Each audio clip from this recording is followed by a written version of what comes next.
शरीर में कोई कपड़ा नहीं था, पैर दोनों राइट एंगल में मिला गया, राइट एंगल में एक पाँव बेड के इस तरफ, एक पाँव बेड के इस तरफ मिला गया।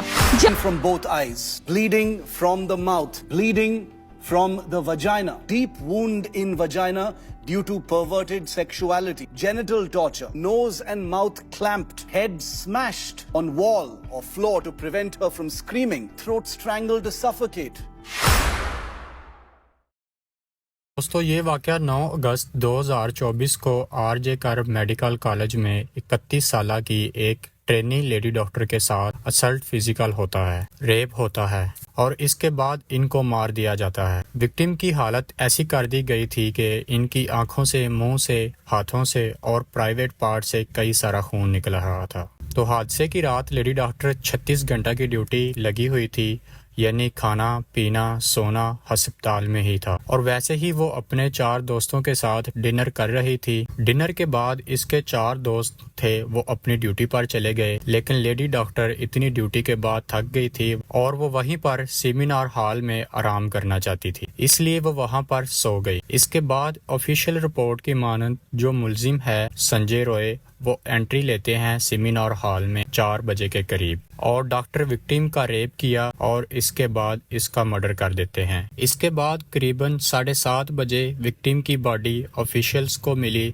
लेकिन अभी भी इस बात की कोई तफ्तीश नहीं हुई कि सबसे पहले बॉडी को किसने देखा। ये खबर इसके घर वालों को करीबन 10:30 पे मिली और करीबन 3 से 4 घंटे गुजरने के बाद वालिदैन को विक्टिम की बॉडी दिखाई गई। इतना सब कुछ होने के बाद हॉस्पिटल के जो ऑफिशियल्स थे इन्होंने कहा कि लड़की ने सुसाइड किया है और कॉलेज के जो प्रिंसिपल थे उन्होंने मीडिया में ये भी कह दिया कि विक्टिम को एक साइकोसिस नाम की एक बीमारी थी जिसकी वजह से इन्होंने सुसाइड किया है। बिना किसी तफ्तीश के, बिना किसी रिपोर्ट के समझ से बाहर है कि इन्होंने ऐसा क्यों कहा। लेकिन इसके बाद ये खबर जब पूरे कोलकाता में फैली तब जो एडवर्ड स्टेशन था थोड़ा डर गया और बॉडी पोस्टमार्टम के लिए भेज दी गई। तो सब रिपोर्ट्स देखकर एकदम हैरान थे। पोस्टमार्टम रिपोर्ट से ये साबित हो चुका था कि बहुत ही बुरे तरीके से रेप किया गया है और बहुत ही बुरे तरीके से कत्ल किया गया है। और इस रिपोर्ट से ये साबित हो गया कि ये कोई सुसाइड नहीं है, ये कोल्ड ब्लडेड मर्डर है। इसके बाद जब हॉस्पिटल का सीसीटीवी फुटेज चेक हुआ तो संजय रॉय जो कि मुलजिम है वो करीबन 4 बजे अस्पताल के अंदर जाते हैं और 6 बजे अस्पताल से बाहर आते हुए दिखाई देते हैं।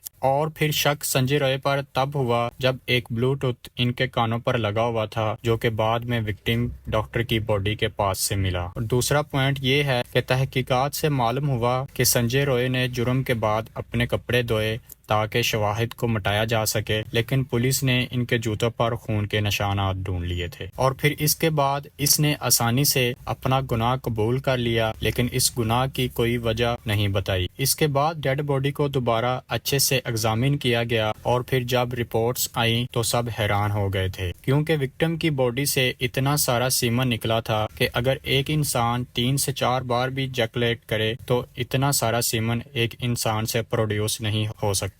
तो इस चीज को देखते हुए ये साफ साफ पता चल जाता है कि ये एक गैंग रेप था, ये एक इंसान का काम नहीं है। फिर ये खबर जब फैली तो अस्पताल के जो प्रिंसिपल थे उन्होंने सबसे पहले रिजाइन दिया और जो कॉलेज के स्टूडेंट थे और स्टाफ था वो सारे के सारे प्रोटेस्ट पर आ गए। इसके बाद आस्ता आस्ता ये खबर पूरे कोलकाता में फैल गई और आस्ता आस्ता जो कोलकाता के मेडिकल कॉलेजेस थे वो भी सब के सब एहतजाज के लिए निकल पड़े। इस गैंग रेप में सिर्फ एक ही संजय रॉय ही गिरफ्तार हुआ है अभी तक, और जो प्रिंसिपल था जिसने रिजाइन दिया था इसको किसी और कॉलेज का प्रिंसिपल बना दिया गया है। एक और बात दोस्तों, 14 अगस्त की रात को जस्टिस की डिमांड के लिए जो लोग एहतजाज कर रहे थे, इस रात को करीबन 40 के करीब गुंडे इस अस्पताल में आकर प्रोटेस्ट पर हमला करने लग जाते हैं और पुलिस पर भी पत्थर मारे जाते हैं। लेकिन अभी तक मालूम नहीं हुआ कि ये लोग कौन हैं और किस पार्टी से हैं। और मुझे तो लग रहा है कोई तो ऐसा है